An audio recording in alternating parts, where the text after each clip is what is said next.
All right. I got my seatbelt on, and we're about ready to call Connor McAdams. Send a text message to Connor McAdams. What do you want to say to Connor? Hey, buddy. I'm all done with patient visits and stuff. Are you ready for me? Let's Question mark? Cheslock. Here's what I heard. Hey, buddy, I'm all done with patient visits and stuff. Are you ready for me? Do you want done? Done. It's going to be a lot of lag time here. This is my first Cheslock. episode of the relaunch. Welcome to the first episode of my podcast relaunch. Let's talk Cheslock. Let's also not get into a car accident. Man, people are so aggressive on this road. Aha, he says, yes, sir. All right. You think you know what you're doing driving that car? Well, better than what you would know. Well, of course not. It's because I live inside your head. Let's give him a call. Here we go. Mobile number, Connor McAdams.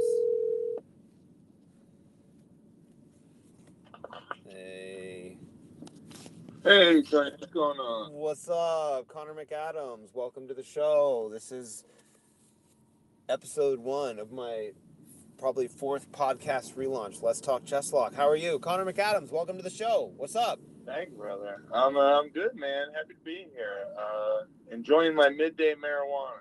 I know that's right. Well, I mean, no, I don't know that's right, of course, because I'm driving and I'm being a responsible individual. But, you know, you got to do what you got to do, buddy. How do you like the weather? It's pretty nice, right? Yeah, it's not bad out. Better than the snow and shit. I know. It seems like a really nice day, and it's going to snow tomorrow, and it seems like we get hit with a really nice day right before we get pummeled with the snow. Is that your experience? Do you notice that? It seems like it continues to, like, switch on and off, and it doesn't really make sense. It'll snow and then be 60 degrees or some shit. That's correct. Yeah, the other day when we had the snowstorm, there was nothing, and then all of a sudden, it's like they opened the floodgates. It was Tuesday morning, I believe. Was it not? Yeah, that was nuts. Yeah. It really messed me up because, you know, I had like a plan. I like to go out there and see patients early in the morning, and I slowed myself down, and I ended up getting punched in the face because, well, not literally punched in the face. Not literally punched in the face because I don't like starting late. I like starting early and getting done early. Like, I want to be done seeing people no later than 2, sometimes 3 o'clock. You know what I mean? Get all the bullshit out of the way early in the day. Right. I go to their house. Yeah. I'm like, did you take your medicine? Yes or no? Have you fallen down since I've seen you last? No? Good job. Let's do some exercise so you don't fall down anymore or go to the hospital. If we boiled it all down to what I do, that's essentially it. It's not a bad gig. It's not a bad gig. Yeah, it's time you cut the shit with these people. Let them know this is what you got to do. Yeah. This is what I'm here for. That's right. Let's make it work. Let's make it work, baby. You know, they pretty much only do stuff when I'm there. They say, have you done your exercises? And every last one of them says yes. Oh, every one of them lies. Every one of them lies. Every single one. I can tell you, I lie all the fucking time. Would you really? Are you lying to me right now? Oh, I mean, like with the shit I got to do, yeah, I lie. Okay. Do you want to talk more about that? So I have. Now, please don't incriminate yourself, but please. No. Like, even just health wise, I have this battery. I'm hooked up to like a microchip that has a battery in it. What? And I'm supposed to charge it every day. It's like a cell phone. It really is. And my regular cell phone is never charged. My regular cell phone is always dead. Mm-hmm. And, yeah, I am, but if anybody asked me, if my doctor would ask me, hey, you charge that every day? Or my mom would ask me, hey, you charge that every day? Oh, yeah. Fuck yeah. Fuck yeah, I did. And then if you're telling the truth, fuck no, I didn't. Right? Oh, wow. Hey, there's somebody that is with us in the car, if you will. His name is Auggie, and he's pulling on my brainstem. He's dying to ask you a question. Is that okay? What's going on, brother? Hey, man, what's up? My name's Auggie Santana. You know what I'm saying? I'm from Northeast Philly in the Juniata Park area. You know what I mean, brother? I know it. All right, What's now, going on, brother? you're telling me that you got a battery that you don't charge. What the fuck kind of battery you mean, man? I need to know more about it. Elon Musk gave it to me, brother. Now, I think he's telling a falsehood right now, Tom. Yeah, I don't know if he's being very honest. Is he? What do you think, Auggie? Yeah, I mean, no, it's not exactly Elon Musk's. Is it produced by one of No, his it's not companies? the Neuralink, but it's always cool when people when I tell people about it, everyone's just like, "Oh my god, this guy is probably super smart." Well, Yeah. I consider you I consider you a pretty intelligent person. You've got pretty good you do comedy pretty well, so that's some level of intelligence. Yeah, man, give yourself some credit. You know what I mean? Not that you didn't give yourself credit, but it seems like you're edging up against some kind of a self-incrimination, like you're trying to drop yourself down a level. You gotta lift yourself up, I like to consider myself an intelligent idiot, if that makes sense. brother. I told you I'm from Juniata Park, ain't I? That's where all the intelligent idiots originated from. If you look in the history books. Augie, this isn't about you. I'm sorry. All right. Could you tell us a little bit more about your Nervolink or what you call it, a Neurolink? Yeah, so I don't actually have the Neuralink, but that's most people's perception. It doesn't really matter what I tell them; they're just like, "Oh, this guy's got the Neuralink." So are you talking I actually about... have. Go ahead. It's called a vagus nerve stimulator. Oh, no kidding. Yeah, I know the vagus nerve. Vagus cranial nerve number 10, 11? One of them. Man, see, you're trying to make me go through my neuroscience knowledge again. All right, I didn't know there was going to be a pop quiz, Connor. Dang. Yeah, I mean, I guess the bad part is I don't even know the answers to it. Yeah, I was just like, hey, if you guys got a plan, go ahead. Okay, so you have a vagus nerve stimulator. How long have you had that installed, man? So it's been about 2 years now. Okay. But before that, I had a DBS, and this is bad. I don't even know what the acronym stands for. Yeah. Did they give you a pamphlet that you didn't read? Yeah, absolutely. That's okay. Absolutely. That's okay, brother. I don't like to read either. I find it rather intimidating. Reading is probably, I find it asinine. Yeah, but then you come up with a word like asinine that I gotta look up. I see how you're doing it. Yeah, it just comes natural. Very good. So you had... I Rain Man with my letters and words and shit. So you had some kind of a stimulator before on the vagus nerve, and this is a different device? Yeah, so they put the DBS in first. I had that. And then I actually went back. I played a season of college football with it in, which is insane. Yeah. And then after a little while, they took it out and then put the new one in. That sounds rather painful, if I might add. Yeah, I mean, that's kind of the medical practice, you know. That's how they keep you in. They got to keep giving you the new shit. Yeah, so, right. Well, we're gonna have to cut you open, and then that's got about a shelf life of about a couple months, and then we'll cut you open again and put something else in that we just came up with. Yeah, it's, you got to pay the toll, you know what I'm saying? Or the toll, whatever the hell they call it. So why do you have a vagus nerve stimulator? I've had epilepsy for 10 years. Okay.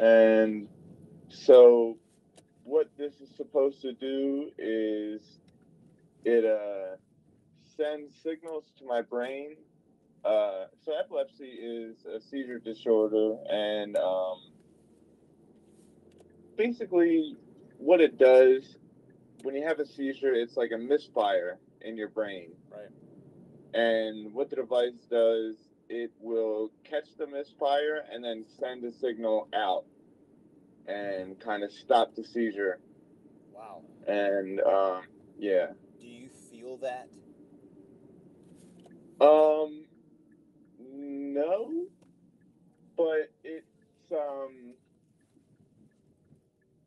it's odd because I'm on so much medication that I honestly couldn't tell you what does what. Uh-huh. When you say so much medication, how many medications are you on? So I think 5 different medications, but I take 30 pills a day. Polypharmacy. Yeah, that's one of the first concerns we have in medical care for folks, at least, most of the folks I treat in home care PT or doing home care, they're older. They're like 60 years old and up. But one of the first fall risk predictors is polypharmacy. Anybody that's on 5 or more medications. Do you fall?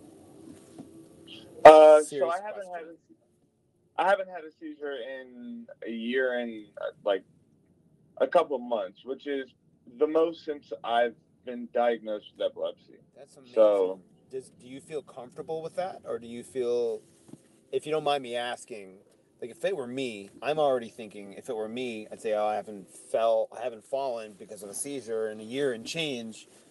I guess I'm almost due. Do you feel like there's an impending crisis that might happen? I hope that's not too aggressive of a question. You seem pretty chill talking about it. Not at all. So I kind of look at it the other way. It's been 10 years. It's been so long, and the way that whoever the smart people are working on medicine and then putting the medicine and the devices in me. Uh-huh. Those guys are, they're making their money, but they are smart. Yeah. How I feel comfortable. Yeah, very comfortable these days. You're just sort of along for the ride. You're like, if this is what you think is best, then I'm all in. You're compliant with. Do you have to do anything to maintain it other than charge it, which you don't? Well, I do charge it, but no, I'm kidding. I know, obviously. I should charge it more often than I do. And how do you charge it? Do you take it out of your head, or do you? Seriously, do you have to put your head next to something, or is it's in your? Where is it? Okay, let me back it up. Where is it? It's located on the right side of my chest, and I have to use 3 different devices to charge it. Oh my god. Sounds like a pain one in the device neck. is the actual charger itself, and then that connects to something else, which has to locate the device, and then that connects to a cell phone. Oh my lord! So there's like so there is a mobile app that tells you what the battery life is. Yeah. And it gives you little reminders when you are too far out of balance or something along those lines. No, but it would be cool if it did. That would seem incredibly helpful. And by the way, why don't pass that along to nobody else, and then we invent that, and we're going to make at least $3.5 billion. Yeah, I'll make an app right now. Do it right now, baby. Get in the kitchen, make yourself an app, and don't forget to say Auggie helped out, and you just throw me about 40%. How about 40%? How about 30%? Give me 20. Augie, you're supposed to negotiate up, not down. Listen, this is my game. I'm flipping it I'll do around. 10-5. That's 10-5. what all right. 10-5 out of something that's some bullshit that don't exist anyway. I take it. All right, Augie. It works. He's just trying to make this about himself. So you have 3 different devices, and it's in your chest. Okay, that makes sense. And does it have leads that extend into your brain tissue? So if you were to feel like on my head, you can feel the device, and it goes down my neck. Yep. And then connects right in my chest. Yeah, so there's a thing called a vasovagal reaction when people like pass out from blood, or if they see. I'll get a vasovagal reaction if I don't eat enough. I'll like pass out, Have you ever gotten nauseous because of the device, or in the initial, when you first had the new device in, did you ever get nauseous or dizzy or anything of that nature? I mean, obviously it's supposed to prevent that. I'm just curious, in the first little while you had it, did you have anything like that? So the first year, and this is an entire year that I had it, I got sick every single day. Yeah, I bet. And for about 6 months, my gait was terrible. It was like I had vertigo. Yeah. And then that just kind of slowly fizzled out. Did you have to use a cane or something to keep yourself from falling down? No, I probably should have. Right. You're just like, I'm not doing that. Yeah, right. Right. Yeah. Okay. Wow. And you just said it slowly fizzled out, meaning it didn't just go away; it gradually downgraded, right? Yeah. Wow, that is so interesting. So you said, I have a couple questions. Well, I got one question that's burning in my mind. You said I've had epilepsy for 10 years. Mm-hmm. Now, how old are you now, Connor? 25. 25. He's a young boy. Yeah. You don't want to age yourself, do you, Tom? No, I don't. So you're 25. You were 15 years old when you were diagnosed with epilepsy. What? Yes. Like, what happened? Like what I had a precipitated seizure. that? Yeah. Right. I had a seizure when I was going to wrestling practice one day. Yeah. And it actually, it was just like a one-off thing, and it, no one really thought much of it. And then my friends had kind of spilled the beans that one of the nights, we were drinking when we shouldn't have been, that I had one, and everyone was just kind of like too scared to say anything. Yeah. And honestly, after that, I didn't really stop living. I didn't, I boxed, I played football, I got a scholarship to college. Wow. Ended up turning down the scholarship to college to play for a coach that had epilepsy himself. Oh. That's really interesting. What position did you play? Defensive end? I was an offensive lineman. I can see that. Big guy. Yeah. Push people out of the way. Make room for the running back. Make room for the wide receiver, motherfucker. I'm telling you. Please, continue. Yeah, and I kind of just... It's weird when you think about it, but I never really let it impact me. I just kind of... When things would happen, they would happen. And I just... That's beautiful. I kind of learned to live with it. I think that's beautiful, and to be frank with you, I think that I certainly can take a page from your book, because I don't roll with anything. If something goes wrong, I freak out until I make it better. I definitely don't just roll with it. No, you most certainly do not. I live it in your head, and I know that for a fact. The very fact that I even exist tells people that you don't roll with nothing. So, this isn't about me. That's really interesting. You played a year of college football, right? You said? I played 3 years. 3 years? 3 years. Yeah, 3 years of college football. Wow. So, go ahead. I played a year with having the device after having brain surgery. Dang, man. Yeah. You're about as tough as they come. Look at you. Yes, sir. That's wonderful. I love that. I love that about you, Connor. This is really interesting. What happened to where, I know we're kind of jumping around. This actually feels like it might need to be a 2-part interview at some point. Because I'm almost where I need to go here on the road. I'm going to pick up my daughter from her mom's house. But my question now would be, what is it about you that made you need to get devices put into you epilepsy was getting frequent, it was getting more powerful, it was impacting your life. What happened where you needed to sort of get surgery? It was to the point where I was kind of willing to just, nothing really ever occurred to me to stop living. Yeah. But it was becoming very prevalent that I needed to do something. Because I was working, after college, and I just kept having seizures there, and just the amount of time, you think about the amount of times I've had a seizure, and just add up all the damage from that. Something needed to be done to kind of, mitigate it and get me back to living a regular life.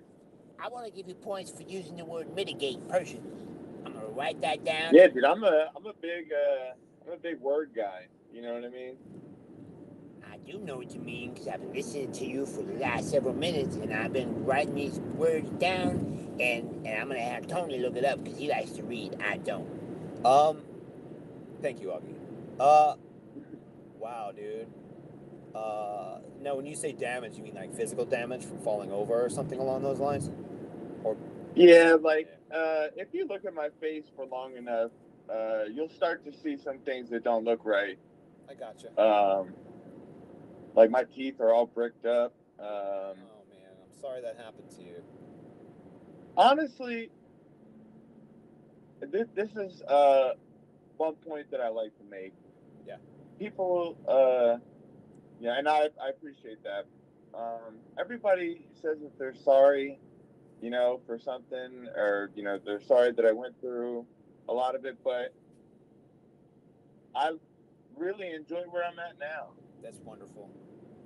That's beautiful, right? Like, you wouldn't be who you are now without everything that happened to you. It made you, it's just part of who you are. Like, I know what you mean. I guess it's almost like a hiccup that we say, I'm sorry that happened to you. And I certainly say that a lot with what I do, work in home care. There's a lot of I'm sorry that happened to you stuff. But humans are really interesting, right? We're incredibly hard to kill.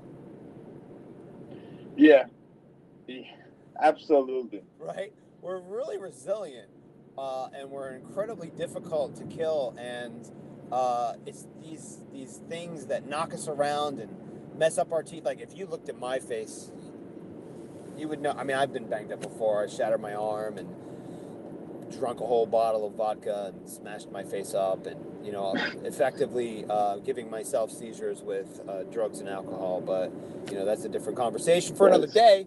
But right. So I feel, and I wouldn't. I mean, I don't know. I wouldn't recommend anybody go through what I went through. But I wouldn't have it any other way. That's the thing. I feel like when you find the ability to find the beauty in the struggle, you can really effectively go through anything. Hell yes. So that's what you just said. Find the beauty in the struggle. And I oftentimes use that for my patients, where I try to say, stay curious about your struggle. Almost enjoy the struggle, because there's lessons there that you can learn while you're struggling to either help yourself in the future, make yourself stronger, or have stories to tell, or who knows what you're going to learn when you're struggling.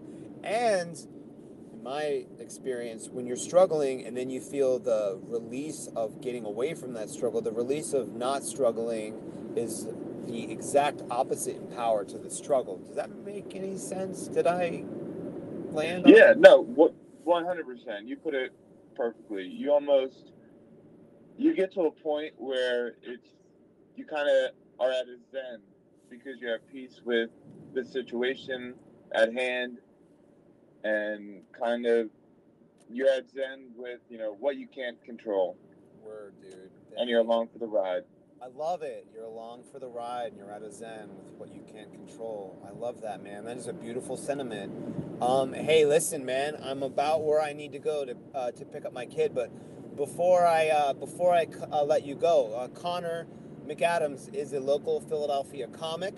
Do you have anything that you would like to plug that I can shoot out there into the world, Connor? Yeah, I'm doing a show this Wednesday.